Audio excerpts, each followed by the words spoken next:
You skipped it, you dissed it, you said it's a bore.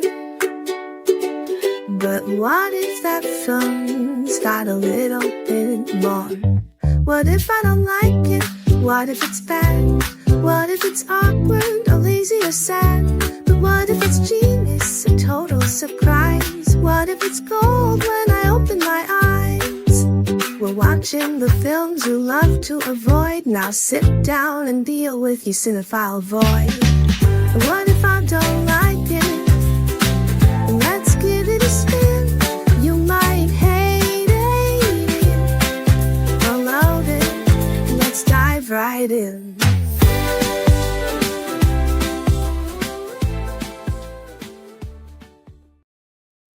Welcome to another mini episode of What If I Don't Like It? That's where we go back and look at some of the episodes from season 1. We cut them in half, so I take out part 1 and we watch just part 2, where you see if they like the movie or not. Part 1 traditionally had why they hadn't seen it, and it was about an hour long, and so some of these episodes could be 2.5 hours. So cutting it in half and trying this out, because in season 2 what we're doing now is we're just having these 5-minute videos where I hype it up and the guest tells us why they haven't seen it, and then we go right into the second half.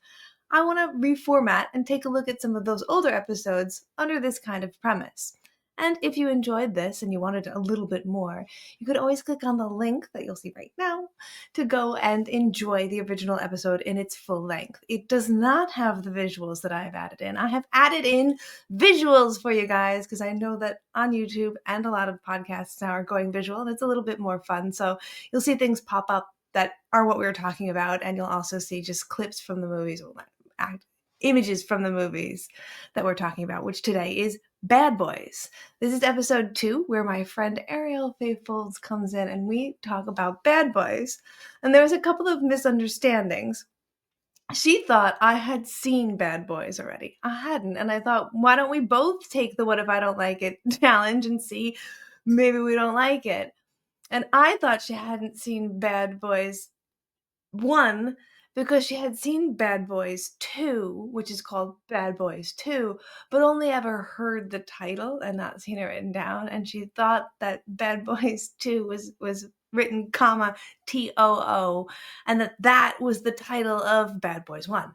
Bad Boys 2, as in Bad Boys as well. And so she didn't realize she had actually not seen Bad Boys 1.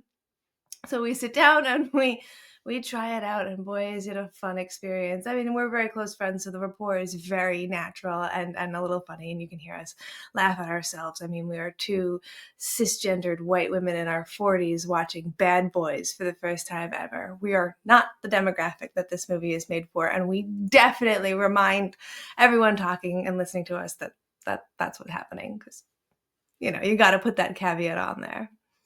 As for what's going on with the podcast, our next one on the 15th, the new episode will be with Harry Marks, and we'll be talking about No Country for Old Men. I am so excited to get to talk about this movie, period, and then to get to talk about it with Harry is going to be really, really exciting. There's a lot of interesting things going on with the cinematography, the editing, the sound, and someone like Harry is definitely going to notice that and definitely have a lot to say, whether he likes it or not.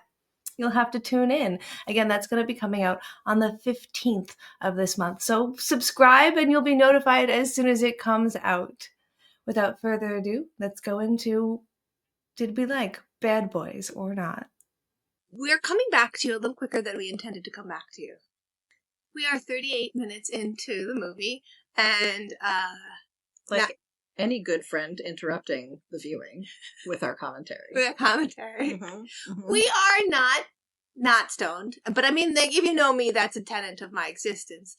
Yeah. However, I feel, and you feel, like we need to stop and do a recap. I feel like, Ari, you are giving me a how did this get made June moment, which is, I want to ask you, what do you think has happened so far? Well, okay, so from what I can tell, and let's be clear, I have ADD, and I usually multitask through a movie, so just sitting here and watching it has been tough.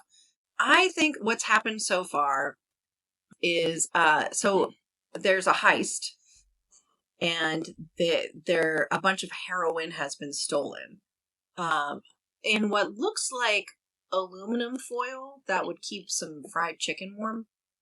And, no joke, that's exactly what I thought, was like, maybe it's a bunch of little square chickens. We definitely thought for a second it was Irish Kerrygold butter. Kerrygold butter. Yep. Yeah. Had a flash of Cafe Bustelo espresso. Exactly. Really went through every option except for heroin. And then it landed at a house where these two women who are basically obsessed with Delia's. Mm-hmm. Delia's catalog. Yeah, they were walking through the set of Romeo and Juliet that hadn't really been set up yet, but for some reason had like fake porticos. A lot of like terrazzo for no reason. They were somehow menaced by a group of gangsters, and one of the one wearing the choker somehow went up to a second floor lobby. That what's her name? Taya Leone. Taya Leone. Sounds absolutely delicious. Oh. I can't get over what the architecture of this house is, because for some reason there's a arch-shaped screen to the second floor. Like, what house would have that? Where you could spy on the room below, right? Anyway, she watches her friend get shot, and yet still doesn't immediately run. She, like, stays to watch the rest of the tea, okay? Yeah. All right? Yeah.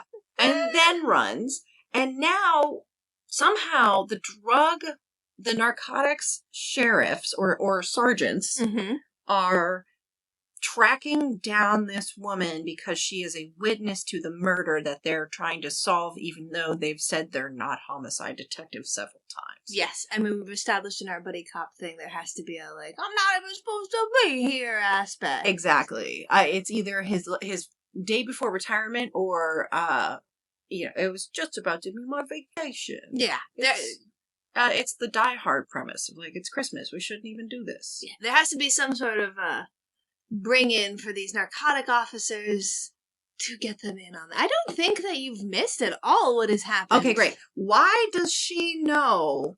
How does she know Mike Lowry's name? Because the Delia's catalog, she knows. She called the station, was like, I'm only going to talk to Mike Lowry.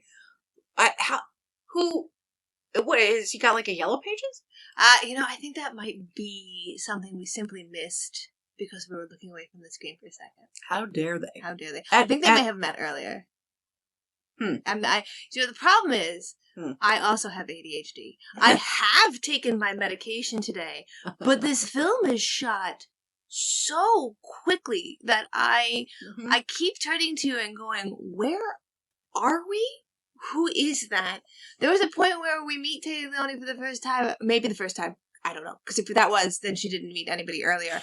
And I turn to you and I go, where are we? Are we at bed work? Well, you audibly gasped at the shot where the car is coming towards us and there's a boat going perpendicular to the screen with no space in between. There was space in between the dialogue that ended the preview. It was just like, someone's talking car. And I'm like, oh, Jesus, Mary. Because when you do that in a take, it's often because the car has hit them and has cut off the end of it because it has hit them. Exactly. Which is always jarring to me. I'm never ready for it. Yeah, it's like if I you don't care for that. Undid the 180 visual rule, but with the audio. It so far what I can say is that this has been the longest music video that I have ever watched in my life. We're not sure. We're watching it at the right. We're watching it in 4K on Freevee. Plug to Freevee because it's free and we're not paying to watch this movie. Even though online it does say it's free on Amazon and Peacock. We couldn't find them. Well, it was free on Amazon, but we also had to watch ads there. And if I'm going to watch ads, it's not for Jeff Bezos. Yeah. I'm not doing that. We're in Freevee and we're watching the ads. Yeah. We don't know if it feels like it's been taken from the wrong aspect ratio and put into letterbox, like older movies. Like we're clipping and it's trying to like float around in that. It also feels like we're watching a Doctor Who episode because the quality of the camera is weird. Yeah, I'm getting like PBS and then also music video, and then it just doesn't. I'm not certain I'm seeing the whole picture. So we'll definitely check before we come back with our next take to make sure that isn't just because it's been somehow re-edited for 4K to thoroughly unenhance it.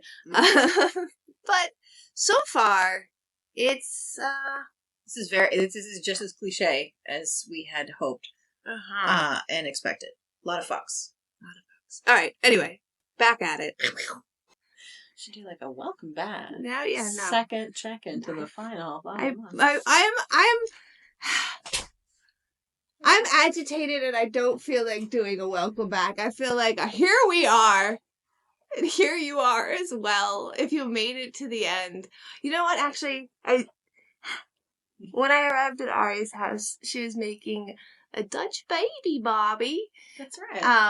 And because I'm allergic to soy and Ari is allergic to dairy, together our powers, Wonder Twins, activate. Hurt tummies activate. Some form of IBS. She experimented and used bacon grease to make the Dutch baby. And the result, upon thorough testing, was good if you needed to, like, kind of Scotch guard your mouth. Yeah. But coat your mouth like Homer Simpson coats his mouth with a wax candle. Yeah.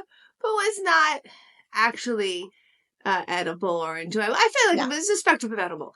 And that is kind of what I feel like this movie has been for me. Where like I went into it being like, I love a Dutch baby. Fuck yeah, you know, whatever. It's candy for breakfast. I'm gonna enjoy it. And at about maybe an hour in, I felt like, is my mouth wax? That's right. I wanted a buddy film and an action adventure, and what I got was a disorganized mess of heavily filtered music video shots. Yes. I mean, we can confirm that we watched a 4K remastered version on an exceptionally good new TV, and the result was that it felt like we were watching 80s or 90s BBC, like a soap opera. Soap operas. It was too real, kind of like something that you shot yourself for like dailies. Yeah. Watching clips on YouTube of the original film, it was not shot that way. So that, I don't know, we'll put that critique aside. However, it didn't help that that made so much of it feel like a porn. Well, I will say I'm more used to this TV, and it bothered me less. Okay. I think it influenced my viewing of this less. Although what this says to me is we need to hang out and watch more TV together. Yes. At my house. And I don't mean to say like it was super sexual. I mean, like, it felt like establishing porn. No, yeah, exactly. It made it feel it makes it feel amateurish. Like somebody is, you're filming in the wrong speed. Like your film is a little too intense, and it doesn't really have the magic quality that it used to have. Yeah, it doesn't feel edited. No. Well, and also this film, Bad Boys really seems to be a little disorganized. It just does. Overall, I would say it's. I was entertained. Okay. I was entertained. Well, I understand. I was entertained. I think it was something that, for its time, was probably really enjoyed because it had a lot of references and jokes coupled with pretty blatant, like, what would have been exciting running around, flashing lights, boom, boom, boom style for the 90s. That was, like, very in.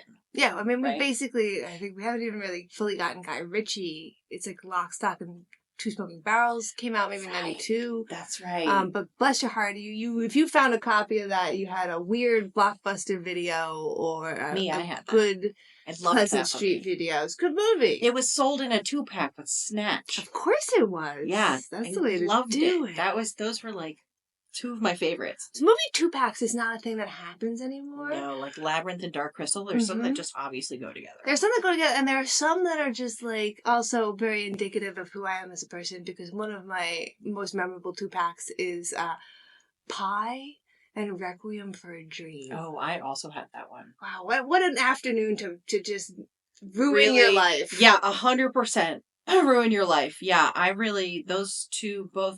Pie, I think, led me to Waking Life, which I liked a lot. Love a rotoscope. Absolutely. And it blew my mind, and I think led to my true love and appreciation of animation. Oh, yeah. Which Easily. persists. Yeah, exactly. So I that was a real turning point. But also Requiem for a Dream really taught me too many things too soon, and I don't recommend it to anyone. I encountered Waking Life in a similar way to your media, which it was the only VHS at my boyfriend in college's house. And so that I watched it like, oh, this is, and then I just kept watching it. It's me. I'm the boyfriend. It's me. It's me right here. So this kind of leads into an interesting question I wanted to ask you. The audience score for Rotten Tomato on this was 78. The critic score was 43. That's a swing of 35% difference. So, for example, So I Married an Axe Murderer is a 15% swing, and that's kind of considered a cult classic. Sure. Roger Ebert gave this film 2 stars and said, "Whom do they make these movies for? What exercise in self-deception inspires them to go to such effort and expense for what is obviously going to be a lame exercise in retreadsmanship?" End quote. And, if I were to answer what is obviously a rhetorical question. Sure. The movie still made $65 million. There's definitely a for whom is this movie made? Yes, of course. It has a very specific demographic. Mm-hmm. Can we say again, it's not us. No. It's not Robert Ebert. Like, it's not the people who are going to the Cannes Film Festival. Mm-hmm. It's not for Burning Man. It's for the people who wanted a relatable, and I think in the 90s, I don't know this because it's not my experience, but I would imagine that seeing an action movie with a mostly black cast would have been refreshing to a lot of people. Mm-hmm. And I don't know how relatable the jokes really were because, again, not super touched in at that time. But I feel like some people really would have related to the way that it was both, I'm using like quotes, like funny. Like, I'm thinking of the scene outside of the house where they've swapped lives basically, and one tackles the other into an inflatable pool. And this, that whole scene was supposed to be funny. Obviously, that was supposed to be like a comedic relief scene. Mm-hmm. Neither one of us was really like ha ha haing, but I can see how somebody would have liked that at that time. There's definitely a market for it out there. And this movie wasn't super racy or full of cursing. So I think it would be kind of... Didn't they say fuck like a whole bunch of times? Did they say fuck a whole bunch of times? Like a lot. I'm dead to it. They did. Yeah.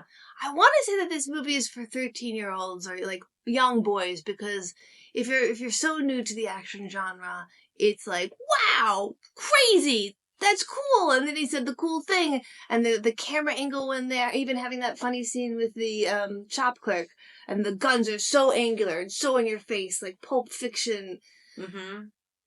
That speaks to a more unexperienced viewer. Mm-hmm. But you're right, they do curse a lot. The violence is still pretty, I don't think you even need to be 13 to appreciate it. Like, there's what would be considered a lowbrow audience. Yeah. How many Ernest movies got made? Oh, I do love an Ernest Christmas. How many of those Medea movies got made? This is true. There's a French, and how many of these got made? This is will be made. Will be. How many Fast and Furious are there? I do love it. This. This is not. We're not talking this. It doesn't have to be the finest cinema. No. It's a chain restaurant. Uh-huh. We're not going to someplace fancy that's got a one-off, Michelin star. It's Chili's. This movie is Chili's. We did cheer for the final explosion. We did. We totally cheered the explosions. Yeah, that was great. We ate popcorn and cheered the explosions. I think, and that's what I'm saying. We enjoyed it. There's an enjoyable level to this that you don't have to think about. That's boom, fun to watch things go boom. That's a whole airplane hangar that they exploded. My only complaint is the movie's longer than it need be. Yes. I am very much for the make movies shorter. Yes. 97 minutes with credits. So, if they made the movie shorter, they could have saved money and done more explosions. My only critique of this movie is not enough explosions. And I didn't in a million years think that would be my critique of this movie. I wholeheartily have to agree with you that there were certain scenes where it was like character building. Mm-hmm. That were like the goal of homophobic jokes. It was immediately fulfilled. Boom, there. A joke about the drapes and like it was so stupid. It could have been that added nothing and could have been completely cut out and should have been completely cut out because it added nothing and again would have made more money for explosions, which everybody like. Yes. For this one, I would love to bring to life, and by the time you're hearing this, it will be available. We'll work on it together. A bingo card for watching this movie, because we had shouted out a couple of things that we had expected prior to watching the movie. Yeah. And when they happened, it elated and joyed us so much. No question. I mean, there's and again, for like levels of inappropriate, but still like, oh my God, you son of a bitch, I'm in. When they're doing that scene in the chase at the end, at its middle end, where he's shirtless, shirt is open. Yeah. But, if you read the trivia, he was supposed to be shoeless in like a Die Hard reference. But Will Smith smartly said, I'm not going to do that. The scene doesn't need it. It's really long. And through so many places with bad things to step on. There's a shot specifically of the feet running through broken glass. Again, Die Hard reference, but not worth it. They start to come out of a shop and there's a bunch of people in like sports wheelchairs, like basketball player wheelchairs. Yeah, what the fuck was that? And I turned to you and I said, oh no, are they gonna use the wheelchair people like a plate of glass? And they did. And they did. And not only did they, but then also, they're like, just in case, they brought in an actual plate of glass for the people to go through. And it was just... It was so ridiculous. There was no reason for them. First of all, it was like an establishing shot of like 7 or 8 para-Olympians who were like... They were just dignified. They were just doing their thing. On the sidewalk. On the sidewalk, like, even like, I don't even know if they were, wherever they were like just living their lives and doing whatever they were doing. And here come these fucking jerks just honestly, just flip this guy off of his chair towards the camera. And that's all you see. Like, like that's the joke? It's a level of absurdism. That's the joke. And then also we still get the plate glass. That also, yeah.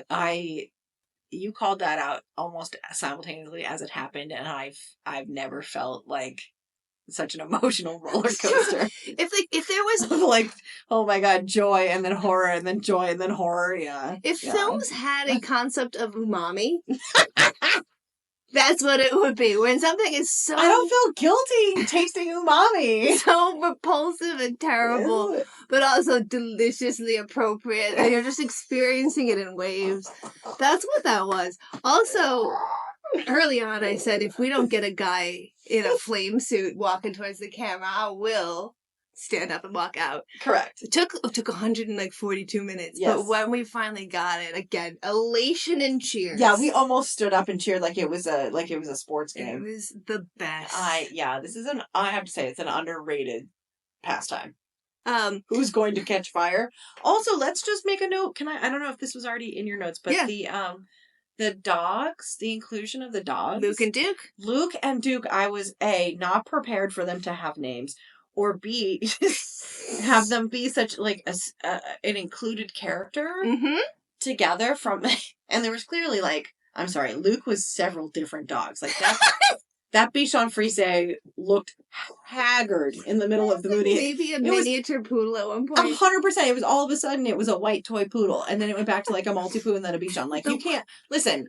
I had my glasses on. I could see those dogs. That was a Yorkshire Terrier, pretty much throughout the thing. Maybe a Silkie at sometimes, and probably definitely. I mean, there was obviously a stuffed animal when she was whipping it around in her arm like a football. As a Michael Bay movie. Everything was shot so close that yes, we definitely could see that was not the It's not like she literally was running like a linebacker through some of those scenes with the dog and then having the other dog in a duffel bag. Like, this is the most LA thing I think I've ever seen. And then the scene where Martin Lawrence is trying to go through the doorway and the little dog actor sits down. He blocks his way and just wants to be included. That was the most dog-like, the truest acting in the film, I really thought, was that Yorkshire Terrier getting in the way. I'm just basically saying, give them an award. Yeah. And then also, like, having the time of his life on that giant bed. Yes. Just being pet. Just being pet for that whole weird, awkward scene. I have to have sex with the guy who's watching me in protective custody scene. Yep. For no particular reason.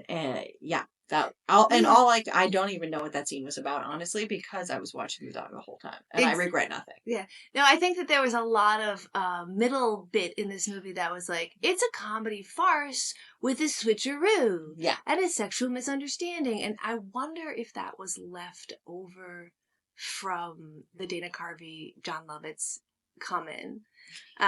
First of all, I could not stop looking at Téa Leoni and thinking that was Sarah Sherman from Saturday Night Live. Right. That is the same delivery, same sort of character. Yeah. But this, like, maybe they could switch, maybe they could do impersonations kind of thing. Honestly, that was the palate cleanser that kept me going. I would be like, in a scene that sucked so hard, I would just say, like, I wonder if that was John Lovitz. Yeah, exactly. Some of this, I think maybe that's what it is it really didn't seem like this was... It was like somebody got distracted while they were making this movie. Couple of different movies. They did at one point have the intention for the Martin Lawrence character to be Arsenio Hall. There was a point where Eddie Murphy was supposed to be in it with Wesley Snipes. Oh, wow.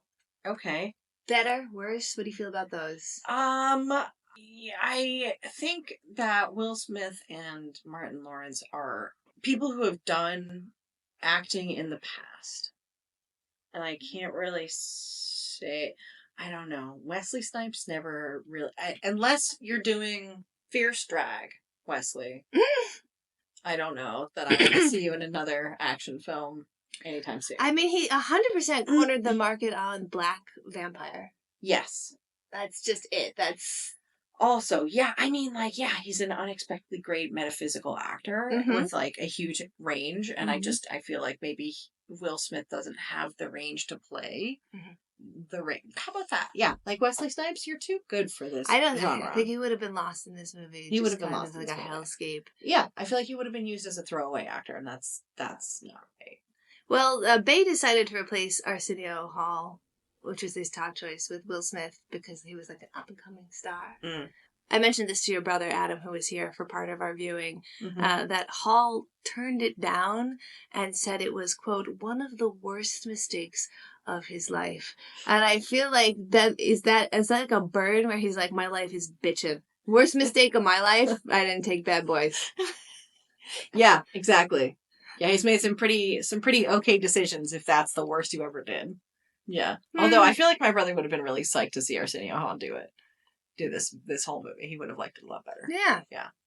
It would have been different. Yeah. Yeah. My favorite thing that I have taken from this movie, it was during a scene where after you were out of there and we were in the bathroom.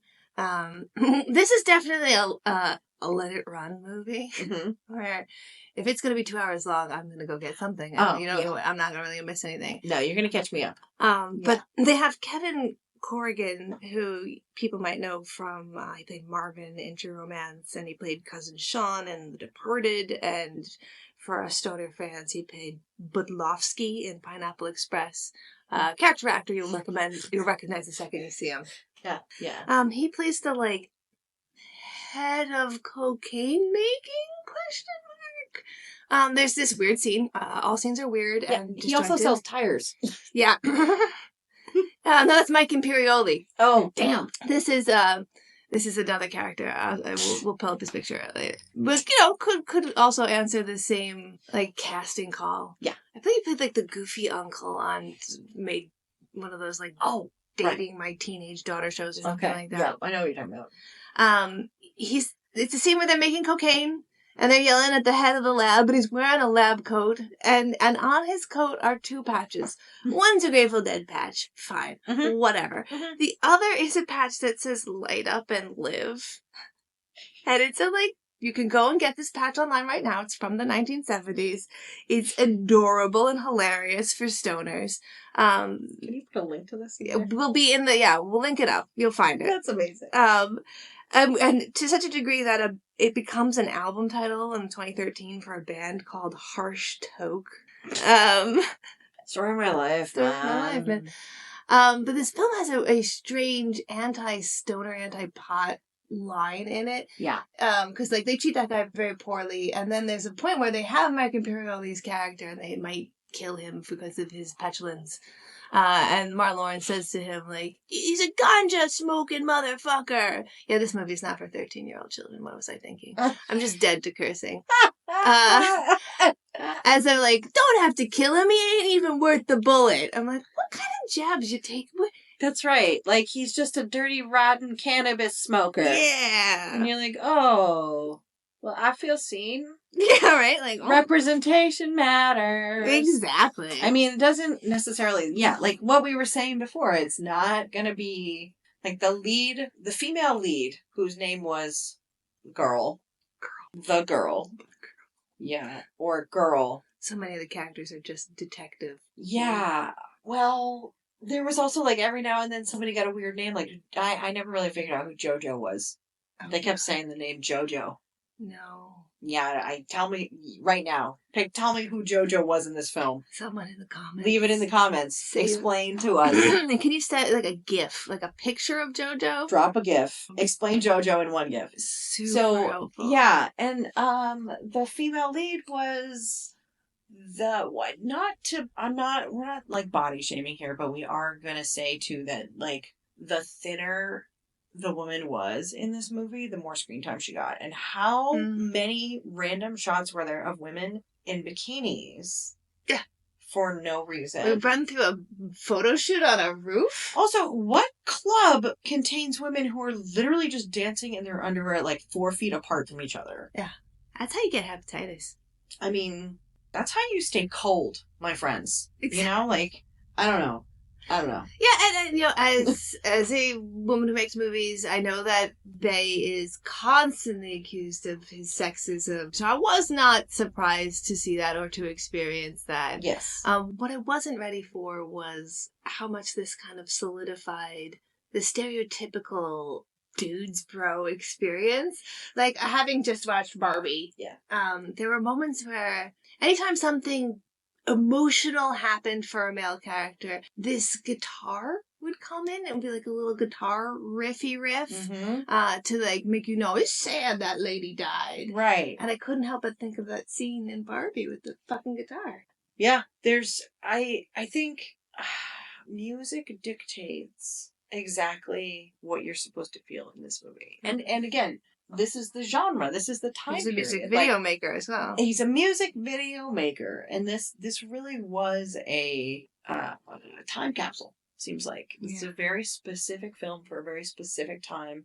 And it has some very specific cultural markers that are really easy to identify. I think one of those cultural markers is the use of very deliberate music. It's demonstrative even. The acting is pretty blunt. The music is blunt. The use of color filters, and it's all very obvious. There is nothing. That's also, I think, what's part of the guile and part of the appeal of this movie is there is no subtext, friend. Mm-mm. There is nothing you have to guess at. There's no, what's something that I'm not picking up here? That's also why you and I are struggling to, follow it at first. We were really looking for, what's the twist? What's the story? And it was literally just boom, here it is. Follow it. Well, for 2 hours to be so straight at you, it's a lot to spend that much time just going straight at the plot. Exactly. But I think that's the market, you know? I guess, I think I was hoping this to be a bit more the accusation from Baz Luhrmann when he made Moulin Rouge was, it's just a music video. But it was a very beautiful music video. That was a musical. Yes. So yeah, show me a music video for a musical. But there's also... That checks out. Have you seen The Cell with Vincent D'Onofrio and Jennifer Lopez? No. It's directed by Tarsem Singh, who's an Indian director. He did Losing My Religion, the video for Arielle. Oh, yeah. And Hold On for En Vogue. He's like a really famous... And he did that. I love that song. It's a good movie. I do think it is an underrated movie. It has some plot problems, but it is amazingly gorgeous. This movie, it's not pretty. No. The fight scenes cut so quickly and are filmed so close up. I thought when I saw Transformers and they do that with their robots, I thought that they did that because they're robots. We only have so much money to make robots. If we do close up, we can save on CGI. These people were shot exactly the same way. And I said to you a couple of times, like, I have to look away. I'm nauseous. Club scenes in particular, there's really a lot of unnecessary flashing. Where I'm not normally even bothered by that, but it was flashing in such a way that it sets off those, like, internal alarms. Yeah. You know, it's not like fun flashing. It's like, wee, hard to see, you know? So it doesn't seem like it's really aged well in that sense. But it also doesn't seem like, as a director, he's, like, gone away from or, like, expanded on. I mean, maybe partially this movie gets made because he has enough money to make it get made. Some of the cars are his own cars. I mean, I guess this movie makes you resilient. This movie makes it, if you can make it through this movie, you can probably push through a lot of things.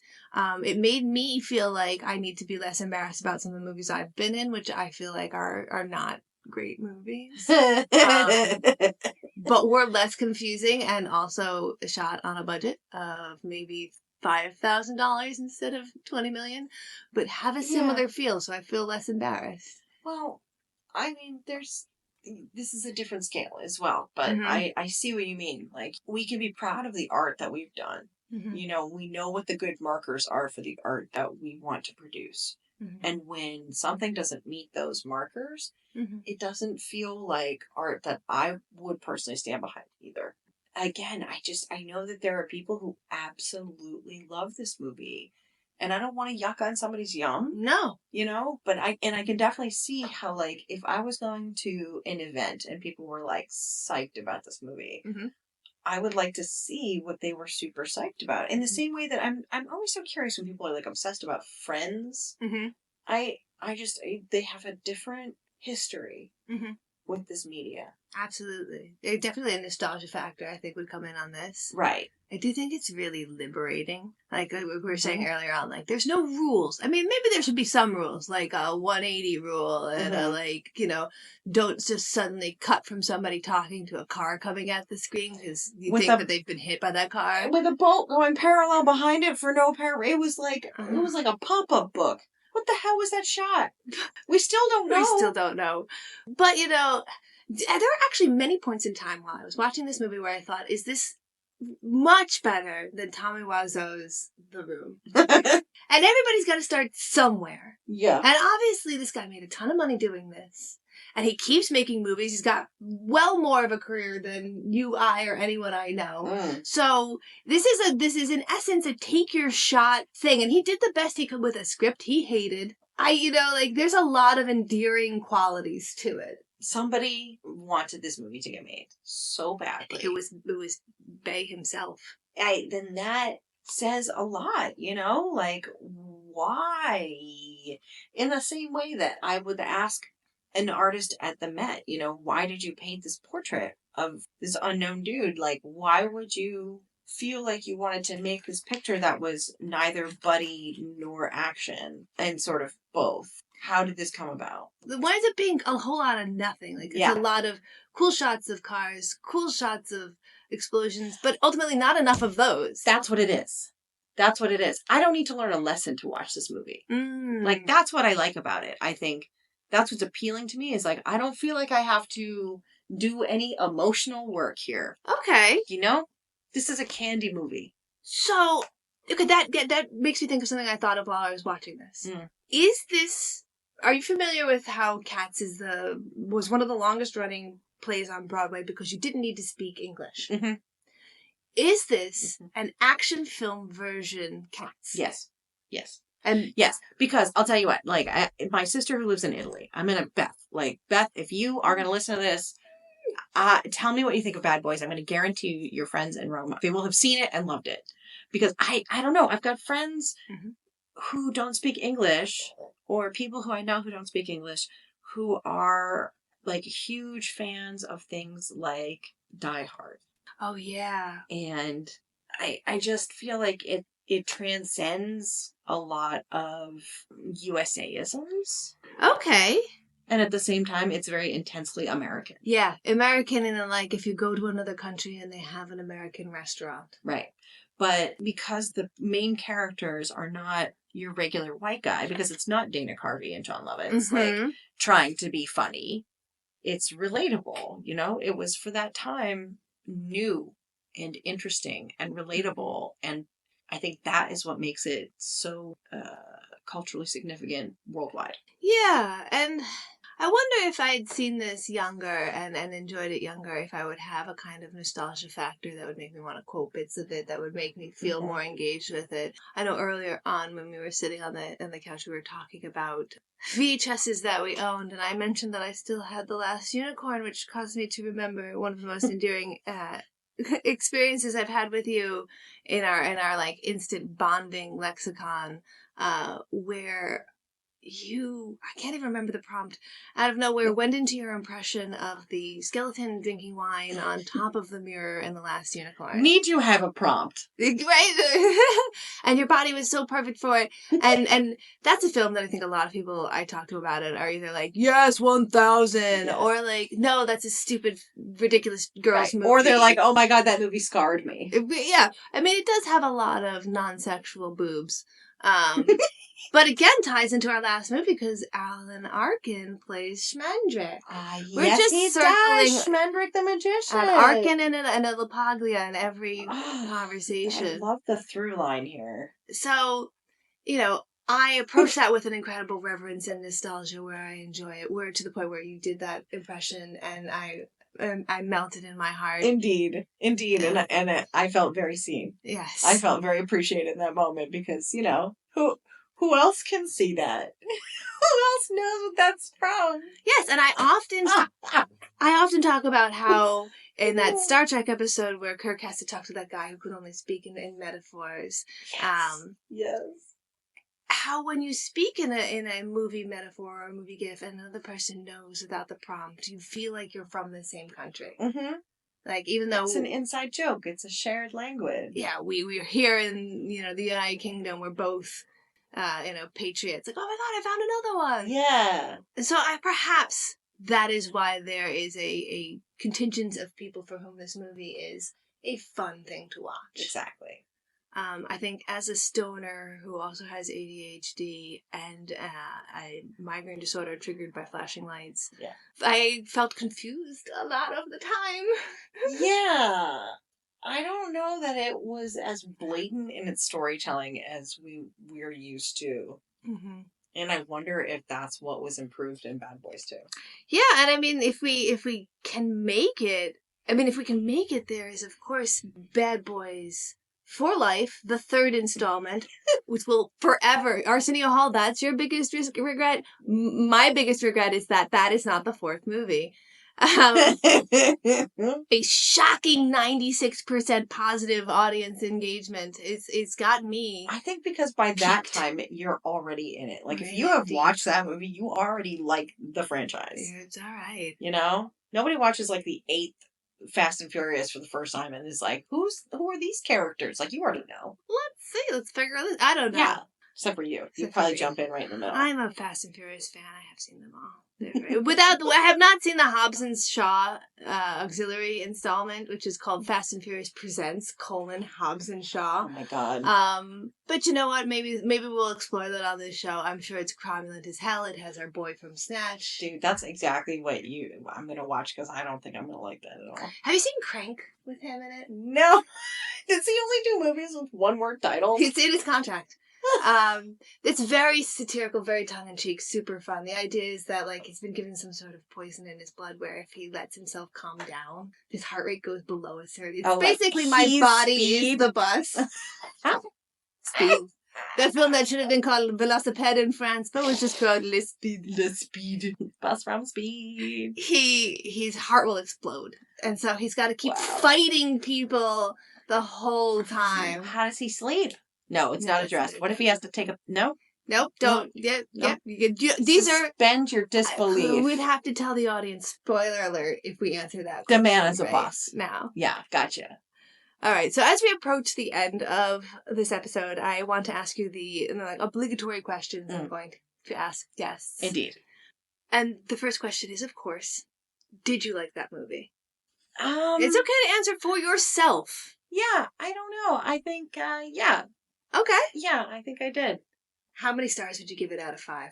2.5. 2.5. Half more than Ebert. Suck that. Fuck you, Ebert. Pretentious but dead man who we That's should right. respect because you're dead now. Because he's one half of Marley and the Muppets, and that's the only reason why. Okay, enough said. Yeah.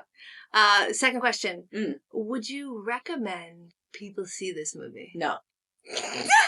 Sorry, was that too fast? I love how you were like waffling on whether or not you wanted to admit liking it. And yet you're like, no. That's basically like taking something, eating it, and being like, it's gross, don't eat it. But then eating more of it yourself. Correct. Yes, welcome to my life as a goblin. I've done that. Yeah, sorry, that's If you can hear this on the take, I'm not going to cut it out. There's a tiny dog sleep dreaming in the corner right now. Yeah, she's having a wicked dream. You could probably hear it. She's having a wicked dream, That's y'all. right. Yo, she's a big dreamer. We're either in Boston or her dream is quite like a Disney. She's a villainess. Boston Terrier. She has a tough Southie accent because this dog is really hard, man. All right. So no, you would not recommend this movie. Why? I don't think I would recommend it, first of all, because coming again from me, that would be weird. Okay. Yeah, I'm going to be 40 in January. Cis, hetero, married, white woman, vanilla looking. Vanilla presenting. I don't think that you should take that kind of movie advice from me. It's not a genre that's meant for me. And I feel like I'm appropriating something about that moment by saying like, oh yeah, that's like a great movie, man. That's like one of my favorites. Which admittedly, it's not one of my favorites. But again, like I don't think I'd go out of my way to like flag somebody down and be like, hey, have you seen Bad Boys? First of all, I don't know that I would admit to anybody that like at almost age 40, this was the first time that I'm watching this film that has like cultural significance in America. Yeah. So, yeah, no. I mean, as ex-dispensary workers, I feel like I would probably wind up recommending it in a conversation where I needed to try and desperately escape the fact that the person who I am stuck talking to, coworker or customer, wants to talk about the Grateful Dead. And I've just desperately segued it from the patches to the movie. No. Okay. Well, aside from the fact that the movie seems like sort of anti-weed, I don't care. you get out of those conversations by just repeating the phrase, run like an antelope, man. Just run like an antelope. Yeah, or like I feed from the bottom. And then you laugh, and that's all you do. That is quality advice right there. Right. For anybody listening, that's how you get out of a conversation. Grateful Dead. Take that. I do want this show to have people who don't look like they'd watch a movie and maybe start to become the person who recommends a movie they don't look like they'd watch. Fair. But don't recommend a movie you don't Please, yeah, let me be that person for literally any other movie. Okay. I don't think this is... I'm not going to spend my card on this one. No, I do think it's important to note we will be bringing Ari back because she's already challenged me. I don't like Disney movies. I'm a horrible grump. I don't enjoy children. I often, if a movie has got the words precocious or coming of age, I'm your best bet for like an MST3K horrible soundtrack of me just being like... Correct. And I'm normally not a Disney fan. I'm not like a Disney adult. I don't care for that. I prefer like alternative animation that has some heart and soul to it. However, will my ass sing I Can Go the Distance? Do I know the lyrics to The Little Mermaid? Yes. Yes. I am 100% still human. And in that vein, you've challenged me to watch The Emperor's New Groove. Which I think because of Eartha Kitt alone, you sold me. Done. David Spade, not often a thing that I'm like, yeah, I like David Spade. Yeah, but he spends most of the movie getting like absolutely shit on. He's a good heel. Yeah, he's a very good heel, and he cries a lot, and I find that very satisfying. All right. But also Eartha Kitt. So we will come back for a movie you will be more willing to recommend. Perfect. Perfect. I know that's not the point of this podcast, but I feel like I'm going to get you. You're going to like it. You'll Secret understand. unlocked is that there is little point to this, but no, that we are exploring multiple points in this podcast and really just having a fun time. I don't want to just find people who dislike movies or who haven't seen movies that I know are obvious, like, wins. And I did want to take the ride myself with you here and be like, I don't know, people say it's good. That's right. I also Swear to God. did not like this movie and would not recommend this movie. I mean, but yeah, like, well, I would still try a different one in the genre and in the third, maybe see that. But not anytime soon because there's so many other movies we gotta watch. That's right. I think that's it. That there are so many other movies to watch. We don't need to do this one yet. Yeah, and also there were points where I had to like stand up and swing my arms around. I felt like I had failed my constitution check. And I was like taking like 1d4 of psychic damage while watching this movie. Correct. As you mentioned earlier, anything to avoid using the metric system. Is there anything you'd like to say before we go? Thank you so much for having me. This is the first podcast I've ever been on. Oh my God! Yeah, I really feel like this was 100% the best use of my day. And thank you again for having me. I'll see you at the next one. 100%. I don't think I knew that this was your first podcast, and I 100% recording didn't feel like it was your first podcast. And of course, as I say to everyone who comes on this show, I appreciate so incredibly much that you were willing to watch a movie that, by the definition of this show, you thought you wouldn't like. And, you know, and I guess, so then that's the final question of the show. What if you didn't like it? How bad was it? How do you feel like a big fallout? No, I feel no fallout. I actually feel like I checked off a cultural marker in something that I now have a touch point to speak intelligently about. Nice. Bucket list achieved. That's right. Thank you. All right. We'll get you that bingo card and you can play along with us. I hope you've enjoyed, and we'll talk to you again soon. And that's it for our mini episode today. But I did want to put a little thing on here because this is episode 2, and this was before I started doing corrections and omissions. And there are 2 things that I wanted to put on here really quickly. I didn't know what year Lock, Stock, Two Smoking Barrels came out. It was 1998, so it was much later than this particular film.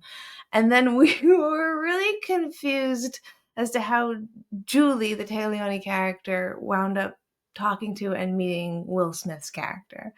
I looked it up, and here is the answer that I got. In the first Bad Boys, in 1995, Julie Mott, that's the Téa Leoni character, mistakenly thinks that Mike Lowry, that's Will Smith, is a fellow detective, specifically the cop in charge of protecting the witness, her friend. In this case, her best friend, who witnessed the protection, who got witness protection after witnessing the drug deal gone wrong at the very beginning of the movie. A key detail: Julie assumes that Mike is the officer assigned to guard her friend because she's told that Mike will be helping with the case. However, Mike is actually, as we know, the narcotics detective working undercover, so he's not the standard cop that Julie thinks he is. She's never been told his true role in. She never gets told his true role in the law enforcement, so she thinks. Well, she never gets told his true role in law enforcement, so she thinks he's part of the regular protective detail and doesn't realize the complicated, dangerous nature of Mike's job. It's like there's all this like misunderstandings of people thinking somebody else is somebody else. And again, I think that kind of harkens back to this was supposed to be John Lovitz and Dana Carvey. So there's like, oh, it's funny misunderstandings. Leads to comedy and action-packed dynamic scenes where Julie thinks she's dealing with this straightforward cop and Mike is actually juggling his undercover persona with this like romantic tension that's happening between them. Yeah, so we just kind of didn't totally pick up on that, although we did pick up on the fact that there were misunderstandings as to who's who. So, yeah, if you were yelling at the screen, we did figure it out. Oh, we also did figure out who JoJo was, but if you were only listening, you probably didn't hear that. If you're watching the video, I did put in a clip. JoJo was Mike Imperioli's character. And if you don't know, now you know.